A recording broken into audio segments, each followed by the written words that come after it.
still be that same bright kid you used to be. But it's not who you are underneath. It's what you do that defines you.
I'm going to switch the sounds here so that way the mic sounds better.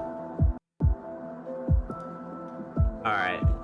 So let's take a look at what's happening in the market this week. Let's take a look. I remember from last week, I was going over Monday. Not too much news. One big thing that we do want to pay attention to, though, is obviously CPI. CPI month over month is going to be bullish here. I mean, CPI for the Canadian dollar here was a lot higher than expected, so it's very bearish for CAD, bullish for the US dollar. Let's take a look at USD news. Tomorrow morning, we're going to be trading live, and core retail sales report is going to be released. Right now, from what it looks like, the numbers look positive. This is bullish for markets. We're expected higher core retail sales, which normally means a higher movement in price. Now, Fed Chairman Warsh testifies. This right here can definitely move the market due to it testifying his nomination as a Federal Reserve.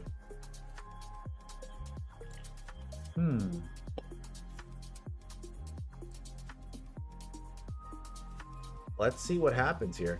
This can move the market for sure. It can do a whole 180. Or it can make the market skyrocket tomorrow. This is actually interesting. Is there any viewpoint on what Walsh is going to say tomorrow? If I want to find a bias, I can find it. I just going to have to go to a place that I don't want to go, but sometimes I'll go there for news just to kind of see some biases here. Wow, am I not logged in? No, I am not.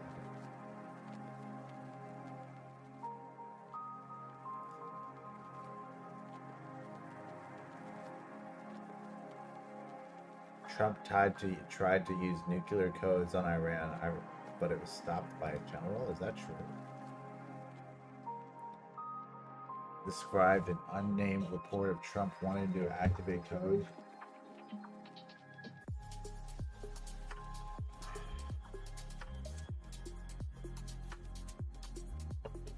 Next evidence.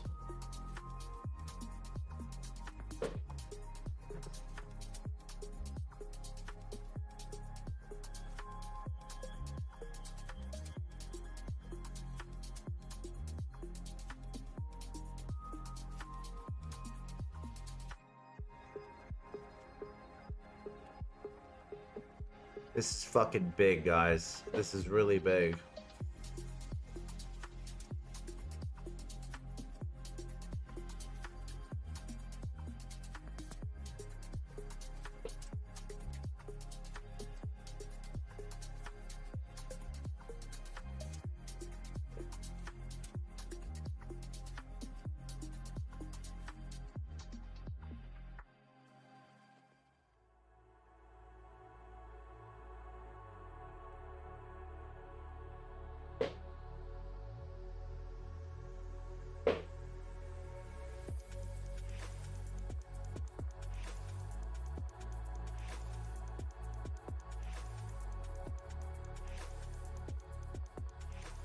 Committed to monetary policy independence. I'm very curious on what that means.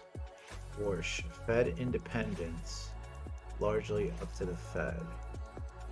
Inflation is a choice. Fed must take responsibility. Fed independence does not exist behind. We're kind of fucked right now, and I'm sorry for using those swear words here, but Warsh is known historically for being very very bullish on rates. He loves to hike rates and cut and bring the market down. Stories to watch in business and finance in the coming So I'm just trying to find anything that can maybe like see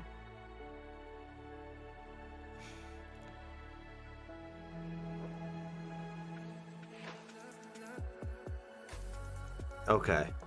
Give me a hit.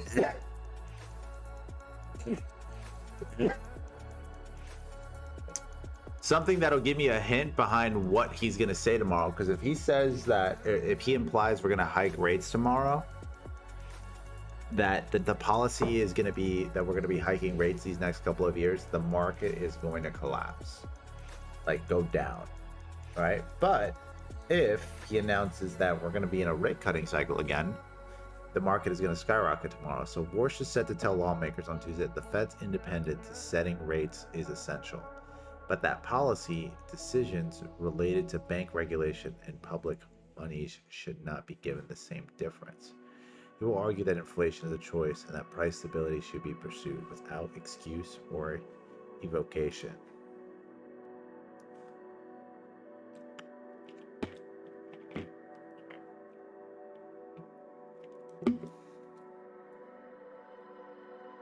This is interesting. He's saying that inflation's a choice.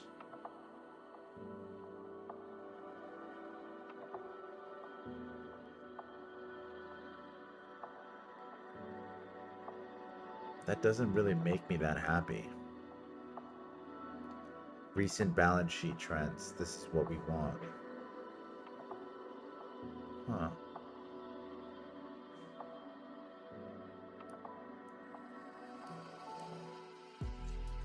After war, we print money. Well, let's check one last thing here. I want to check something.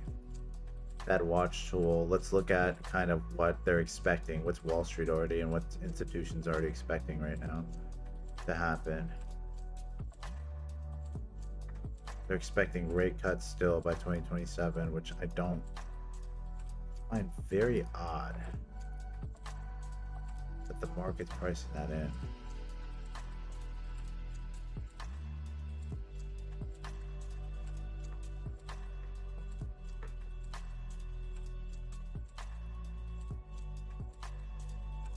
This sounds bearish. This does not sound bullish. If investors think White House is steering monetary policy, you don't get the headlines, you get higher term premiums, voluntary bond, dollar instability, and risk assets repricing. Fed credibility is hidden yield suppressor. Lose it, the 10-year yields don't drift, they spike. This isn't about politics. It's about whether global capital keeps treating treasuries at risk.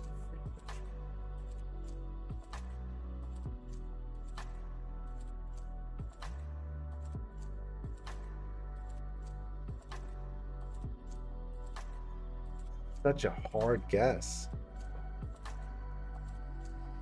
Will he defend the Fed's independence if Trump pushes for cuts? How does he read inflation with crude up to 5.5% today? Dude, this is...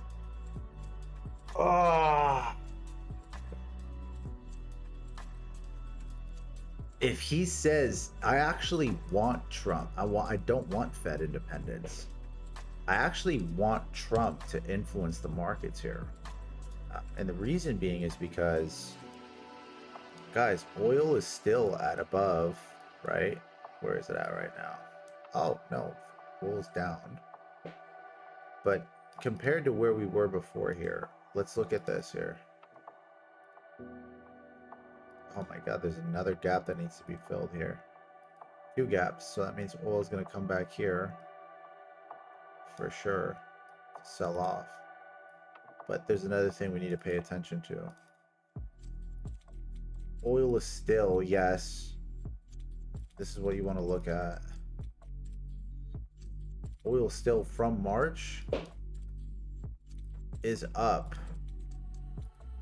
28%. No matter how you want to look at it, this is still coming into inflation, right? Regardless of how you see it, it's still affecting inflation. And if the inflation numbers tomorrow, core retail sales are higher than expected, that's good. Do we have any CPI reports here? That was last week, right? CPI reports last week were pretty bad. No, that was a week before. Yeah, the CPI reports from 2 weeks ago were freaking terrible, dude. Absolutely horrible, right? Yeah, right here. Year over year, not too bad, but core CPI a little bit higher. 3.5. It's not terrible. But these again are for what? Which one? These were for April 10th or March?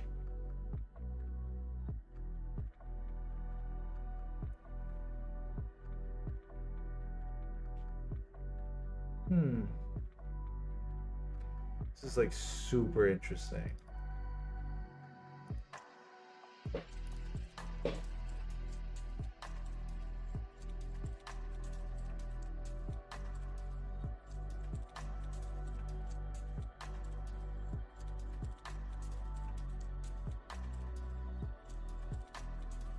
I'm just getting a bias, guys, because I'm trying to figure out if he's going to be bearish or if he's going to be bullish next month.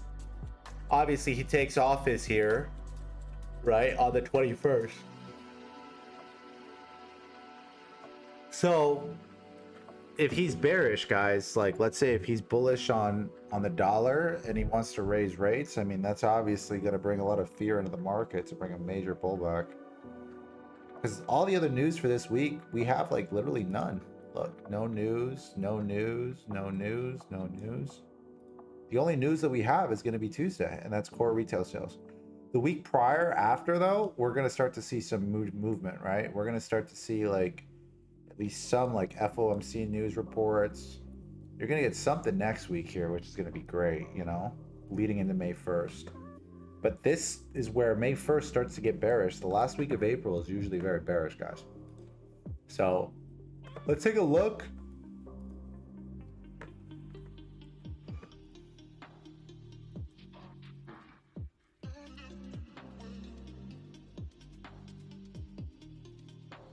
Lot. All right, so we had a gap earlier. Markets opened up with and a gap.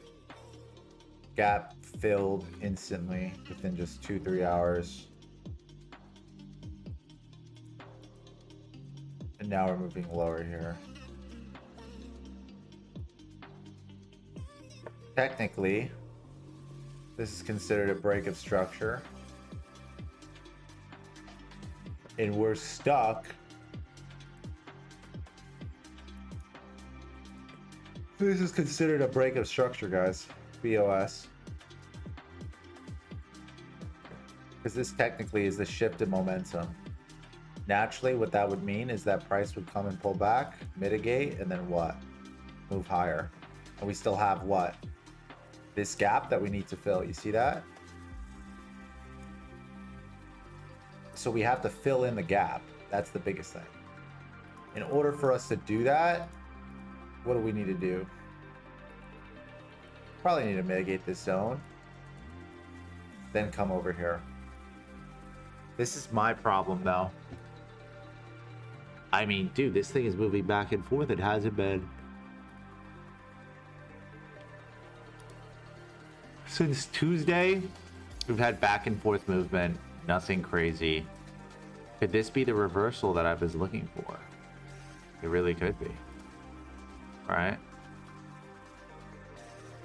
To fill in this gap, because we have to fill in the gap.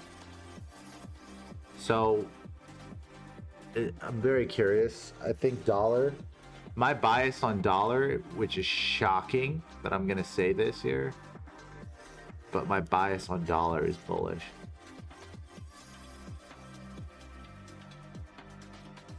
I believe markets are overvalued. I believe that there needs to be a significant, and I believe that the dollar index is going to run.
Give me a second, guys.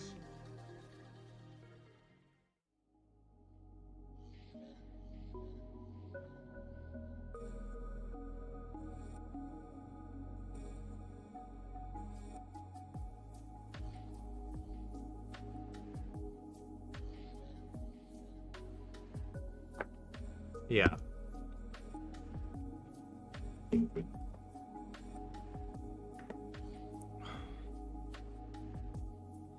SPX obviously gapped downward, mitigated earlier this morning or Sunday afternoon, and then went to the upside here. Very simple break of structure to the upside here. Not that hard to kind of trade this today. Very simple, including yesterday. My theory and thought process is this. Just with Dixie so far, I see volume falling.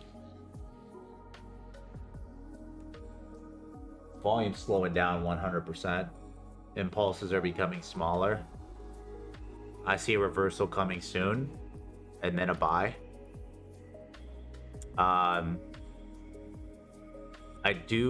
If I do see a break of structure here, I'm gonna want to short. Okay? Because I think markets are going to start prepping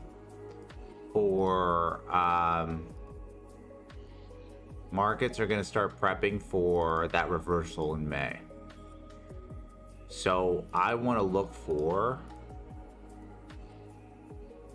a break of structure here. Okay? If price comes down here, that's the only time I would potentially buy, or even here. But if I see a close below the 4-hour or 8-hour at all, I'm gonna look for a sell.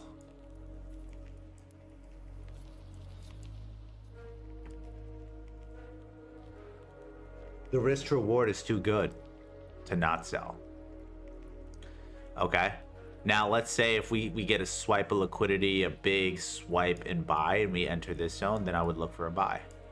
Here I would look for a buy. Right? But I'm just saying, I'm giving you guys a perspective here, some type of way that I'm gonna trade this. Is if this here is closed, we get a close below, just like this. On the pullback there, I'm gonna sell.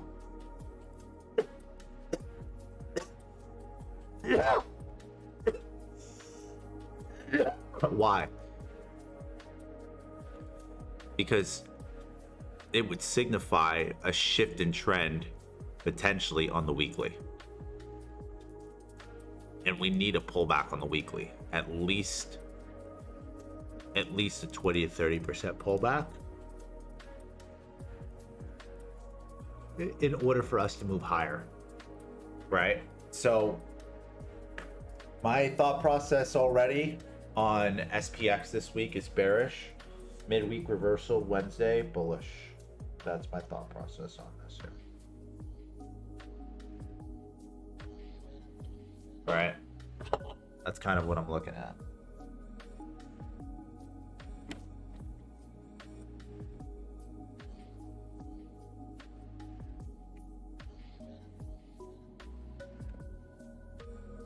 Let's see if kind of telling me the same thing here. Wow. Dow Jones, US 30 didn't actually close above. Did it close above that previous weekly zone? It didn't. It just mitigated.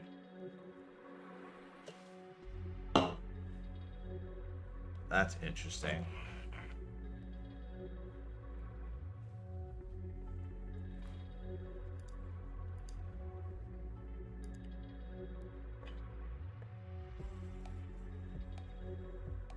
Yeah, I'm seeing some bearish movement here for all these. Let's look at Russell. Russell's extended, I think. Oh, yeah. Looks like Russell's hit the what? The 1.27? Or just rejected that area? Almost there.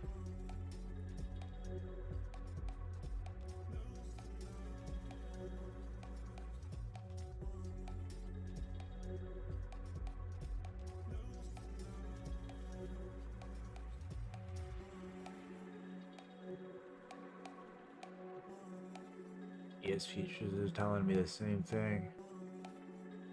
Full extension. Let's look at futures here.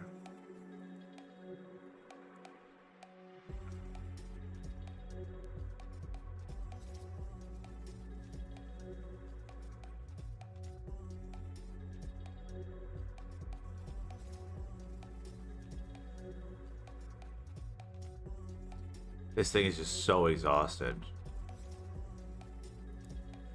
This thing is so exhausted. It's too exhausted. That's the problem with it, you know? And if it breaks this here, it's already been mitigated. See this area here? It needs to get mitigated. If it starts to break lows here, like here or here, like let's say we start to break it low, I would scalp this even for a sell here, mitigation, to ride here or even ride all the way down here. This right here, this area here is perfect. I have this marked up on SPX, but on ES futures, it looks really good as well. You see that? This is a good external buying zone. This right here, bro. If it can come here to 7,000, which is also a psychological number, that right there is where I'm going to want to buy. All right, and really go crazy hard with the buy over there. If we start to see it break down and even close below this zone here, any close below here, we know for a fact it's coming here. So then what you're going to look for is on the lower time frame, scalp it.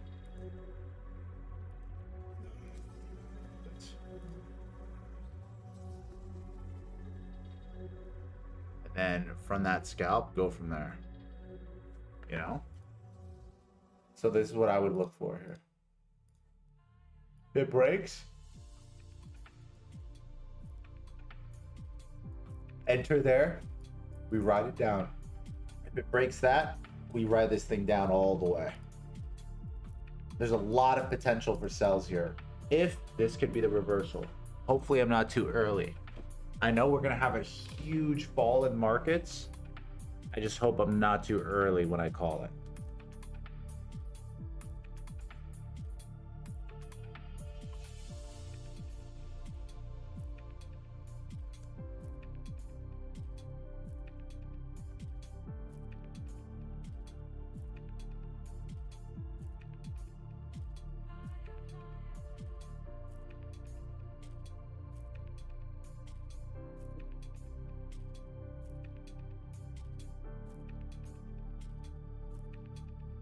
Volatility.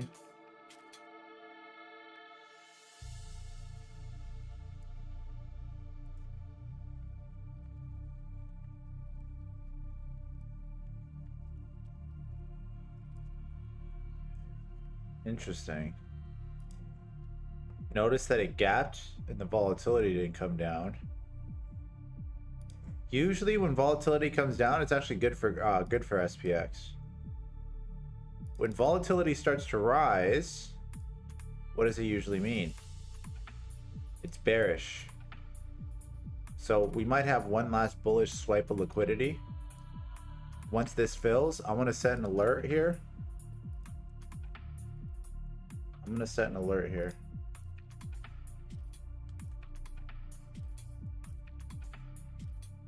Because once we start to break past this here, we got to fill this and we have to fill this. What does that mean? When SPX volatility skyrockets, it's very bearish for SPX. That means a big pullback's coming. A big pullback is coming soon.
All right, let's look at the 10-year yield here.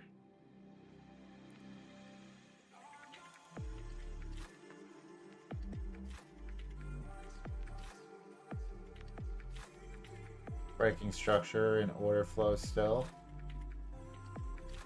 Huh.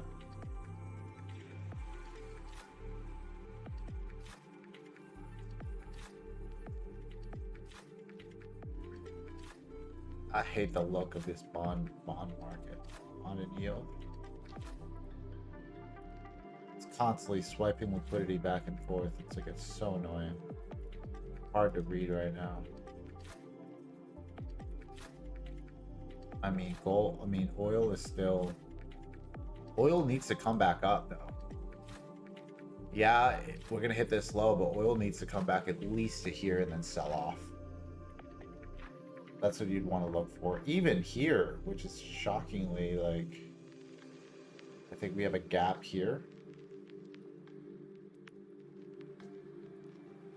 That is an area. Something could happen. What happened with the whole Iran war? The whole thing's over now, right? See. Let's see what's going on with the Iran war. Let's take a look at this. Okay. Let's take a look at what's going on here. See if there's something that's happened. Well, the Onion is to take over InfoWars again and make it a satirical website. They've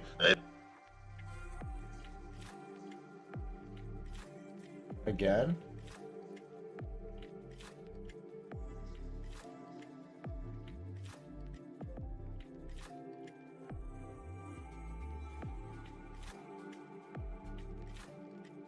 Are Republicans so interested in Bill and Hillary Clinton? It's because they're trying to distract from the fact that Donald Trump is in the Epstein files thousands and thousands of times.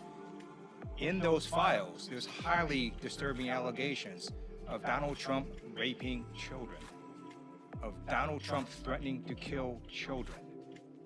So I encourage the press to go look at these allegations, and I'm highly disturbed that Deputy Attorney General Todd Blanche just got the law wrong.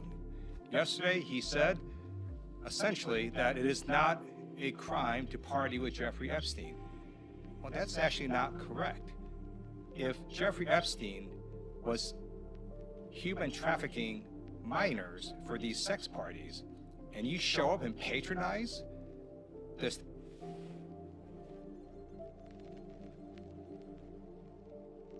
killed thousands of their operatives, and we've managed to prove that we can hunt them down wherever they are. They have nowhere to hide. We've also targeted senior officials from the tyrant Khamenei until all the way to the family members of the besieged member.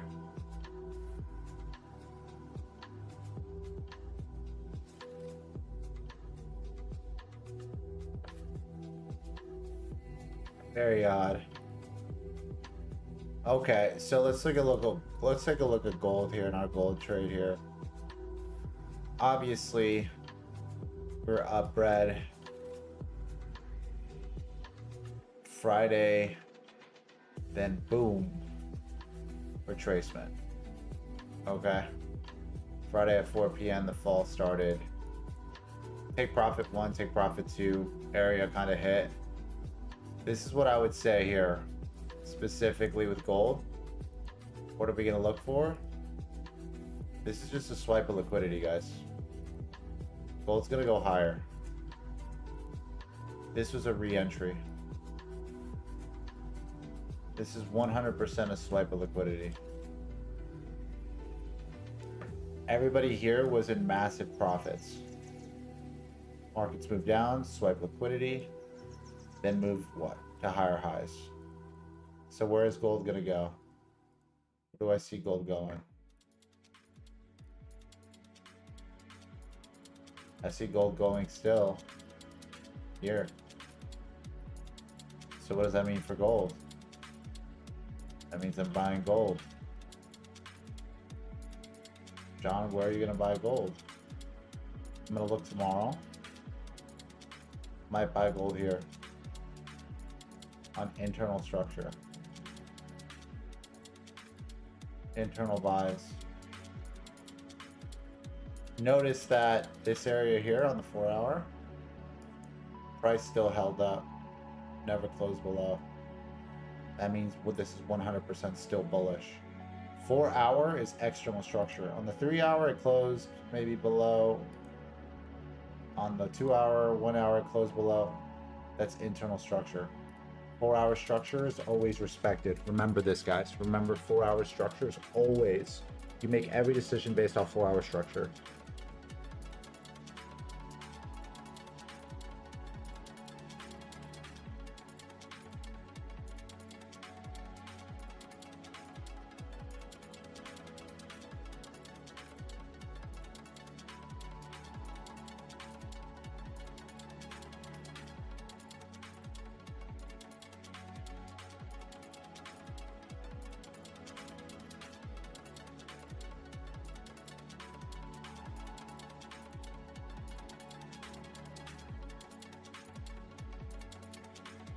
Gold's still bullish for me. Super bullish.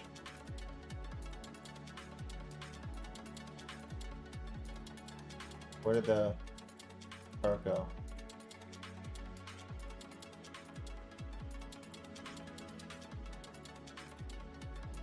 Anything in that zone, bullish buy. Very much more bullish for me. Still bullish. This is a liquidity sweep.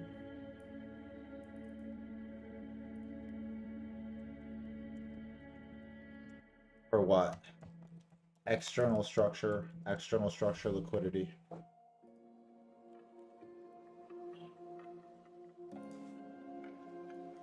Wow. Gold futures just filled in the gap. Interesting. Let's see how it reacts here.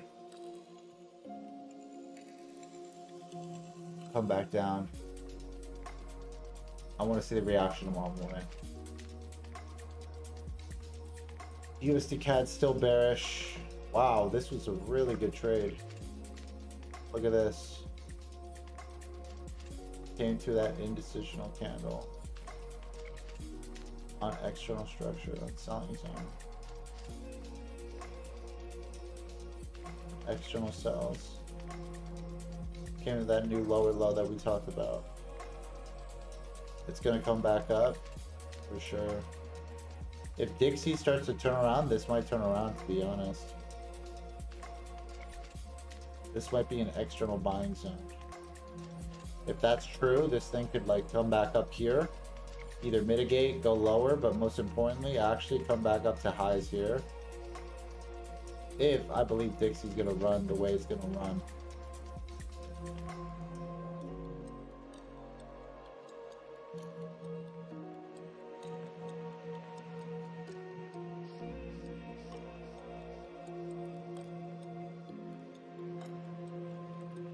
G is proven. It's gonna retrace back here. At least. More breaks of structure here. Nothing stopping GU. Gonna want to short GU.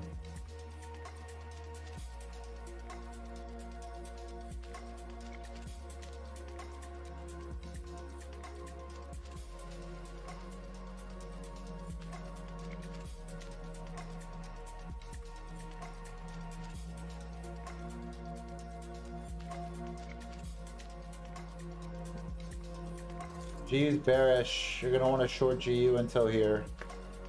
I'll call it up tomorrow live.